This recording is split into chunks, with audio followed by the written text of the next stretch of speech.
After disconnecting the negative terminal of the battery, use a trim removal tool to pry at each corner of the HVAC control panel.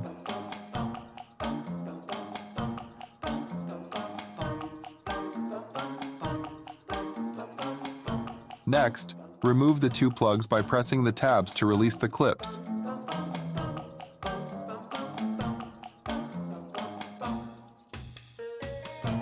After that, use a socket wrench with extension, or socket driver, to remove the four 10mm bolts that secure the radio frame in place.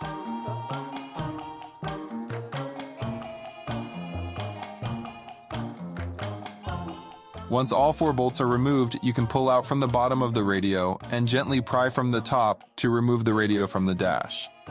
There are 3 clips holding the radio in on top and 2 on the bottom, near the clock and hazard light assembly. With the radio out, take note of which plugs are connected to determine which ones will be plugged into the new radio. I found it easiest just to take a picture to reference later. Once that's done, you can remove all of the plugs. If some are difficult, you can use a plastic trim tool to help.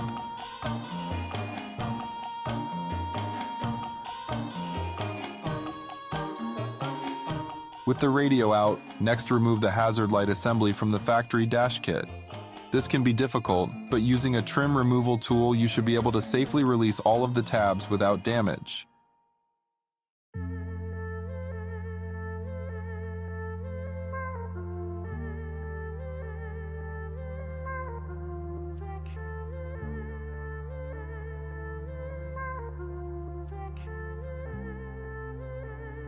Next, you want to remove all of the 5 clips from the Toyota radio.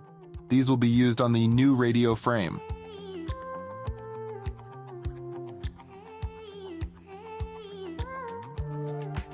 Now you can slide the hazard light assembly into the new radio frame. It should click firmly in place. Make sure that the hazard light button can move freely.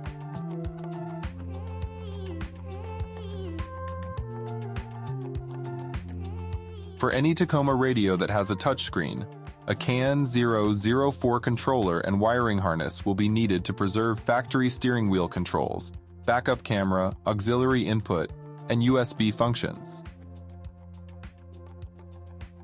This will replace the included XC004 wiring harness intended for non-touchscreen factory radios.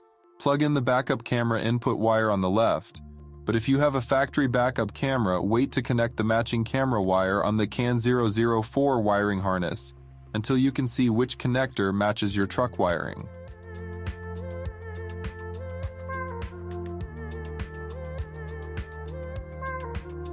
Ensure that all wiring harnesses are firmly connected by giving a slight tug to make sure they do not fall out while in use. Connect the auxiliary in left and right from the one harness to the aux in left and right on the left harness. This is needed to keep the factory 3.5mm input jack functionality. Next, plug in the CAN 004 controller. There are 2 USB input slots on the Android radio. Plug in the factory USB adapter into the first USB location. Once in the truck, determine which factory backup camera connection matches and plug it in.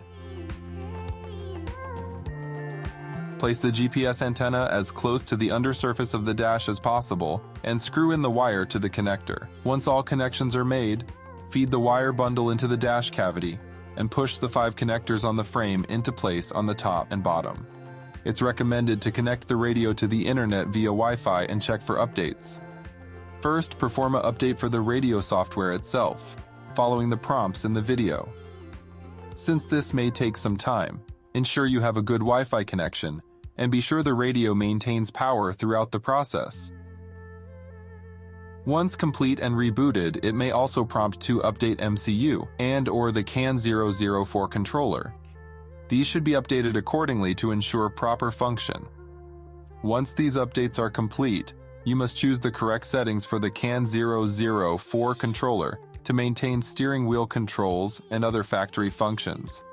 Unless otherwise directed by the distributor, choose the option shown in the video.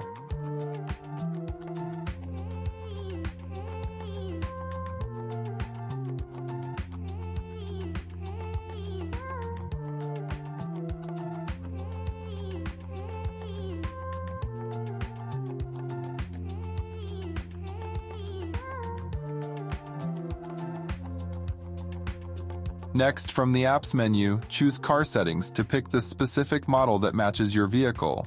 If the option shown in the video does not work for you on your Tacoma, please contact the seller for customer support, who will be happy to provide guidance. Finally, check for updates in the Google Play Store.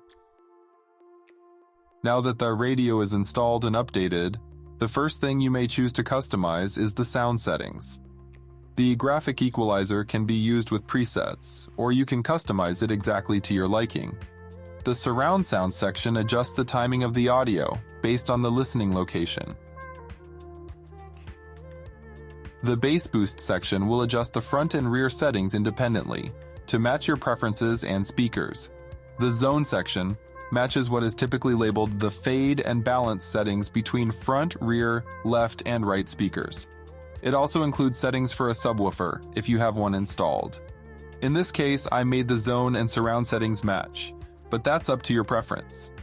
The bass filter section allows you to block certain frequencies from reaching your front and rear speakers, which can make for more clean audio.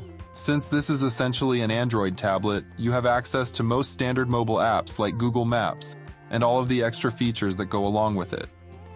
This is much more full-featured than using these apps with Apple CarPlay or Android Auto. This also includes apps that are not included in those car-specific interfaces like YouTube and similar apps. That being said, CarPlay and Android Auto are very simple and designed to use safely while you are driving. To set up CarPlay, just connect your iPhone to Bluetooth, and once it successfully pairs, you can use the T-Link app to access CarPlay. Android Auto is very similar, but you may need to plug in via the USB wire to set it up.